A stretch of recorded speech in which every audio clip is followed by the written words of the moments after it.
Всем привет! Здравствуйте! Вы на канале Германия нашими глазами. глазами. С вами Лидия. И Андрей. И сегодня речь пойдет о немецких Автобанах. автобанах. Кто-то их любит, Кто-то ненавидит, но без них точно нельзя уже обойтись в наши Однозначно. дни.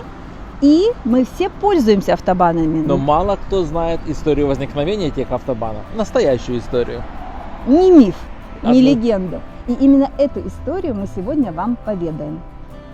Миф о том, что именно Адольф Гитлер изобрел автобан, жив по сегодняшний день. Строительство автобанов было пропагандистским проектом национал-социалистов. Они утверждали, что это снизит безработицу. На самом же деле первый немецкий автобан протяженностью 20 километров был построен и открыт еще в 1932 году между Кёльном и Бонном и не имел ничего общего с нацистским режимом. Гитлер планировал строить тысячи километров в год, но это удалось только в период с 1936 по 1938 год. Во время войны с 1941 по 1942 работы были почти полностью остановлены. Из запланированных 20 тысяч километров автобана были построены только 4 тысячи километров. Нацистская пропаганда о том, что строительство дорог искоренит безработицу, была также неправдивой. Они обещали 600 тысяч рабочих мест. В результате даже в самый высокий сезон строительства автобанов задействованы были лишь 125 тысяч человек. Строить автобаны приезжали люди, безработные из разных уголков Германии, и многие из них были работниками бюро, никогда не сталкивавшимися с физическим трудом, что приводило к бесчисленным травмам и заболеваниям. Иногда в истории строительства автобанов во времена нацистов называют еще и дорогой костей. На каждые 6 километров приходился один умерший. Через 20 лет, в начале 60-х, реальность выглядела примерно так. Машины были маленькими, а желание путешествовать – большим. Дороги через Альпы были небезопасны, но какие открывались виды! Очень плотный трафик на дорогах и километровые пробки. Тогда машины были далеко не такими безопасными, как сейчас. И хотя проводились крэш-тесты, это не делало автомобиль безопасным.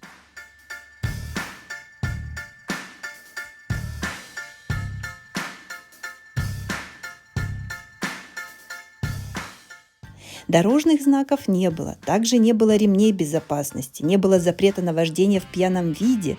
Немцам нужна была срочно помощь. И в 1966 году появляются первые правила. Также все чаще за рулем появлялись женщины. К сожалению, было отмечено, что женщины редко обращают внимание на знаки.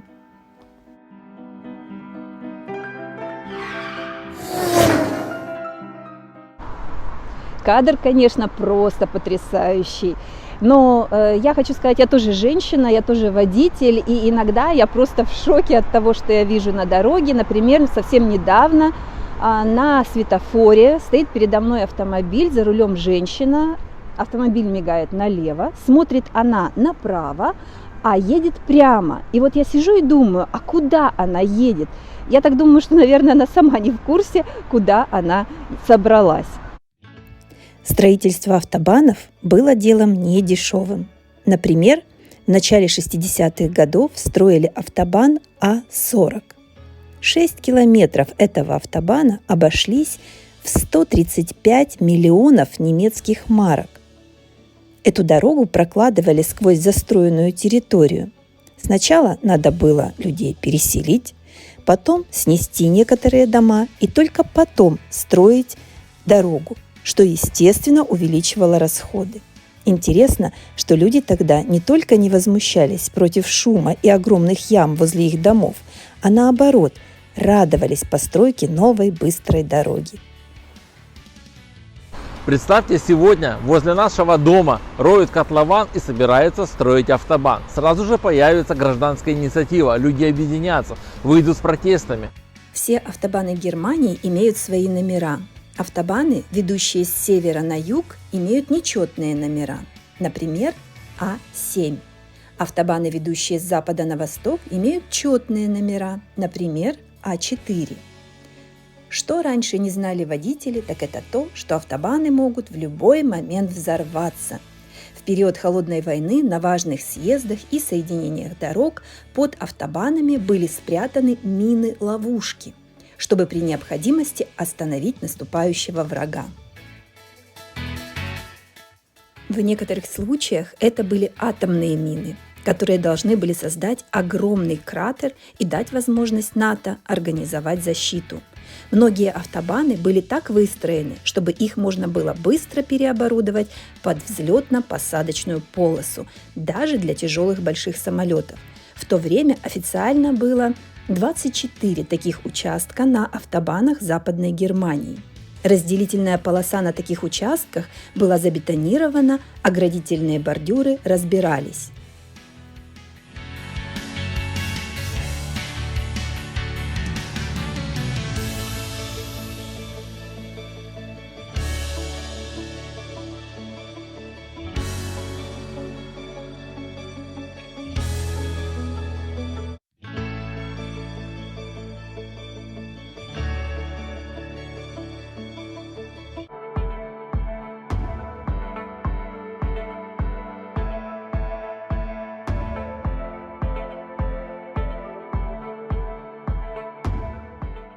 Также существовал и 25-й участок, засекреченный. Он находился на автобане А61 и вел к самому секретному месту в Западной Германии – к бункеру для правительства.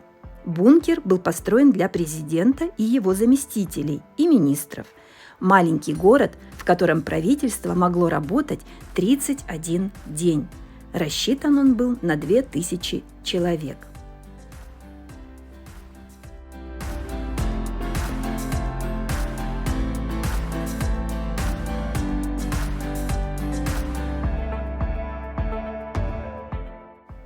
Но в действительности этот бункер никогда бы не выдержал атомный взрыв.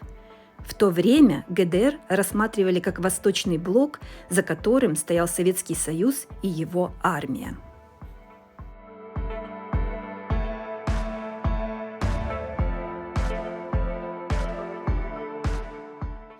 Только в 1971 году был подписан договор о транзите через территорию ГДР из ФРГ в Западный Берлин.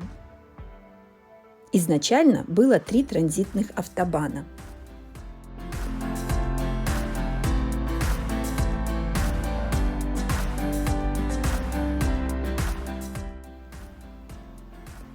Из Ганновера через ГДР в Западный Берлин,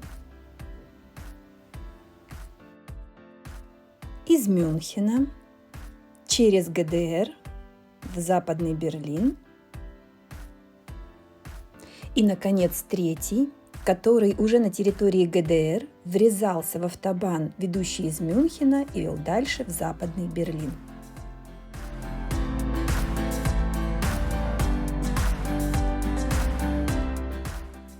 Позже будет открыт еще один автобан из Гамбурга в Западный Берлин.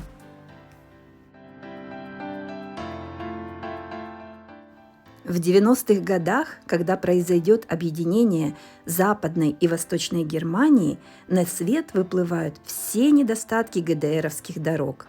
Их качество было таким, что по ним можно было ехать максимум со скоростью 100 км в час. И ощущения были не из приятных. Поэтому строительство и обновление автобанов выходит на первый план. Разворачивается строительный бум, который длится по сегодняшний день. В следующей серии мы вам расскажем О технических и скоростных возможностях современных современного автобанов. автобана. Да.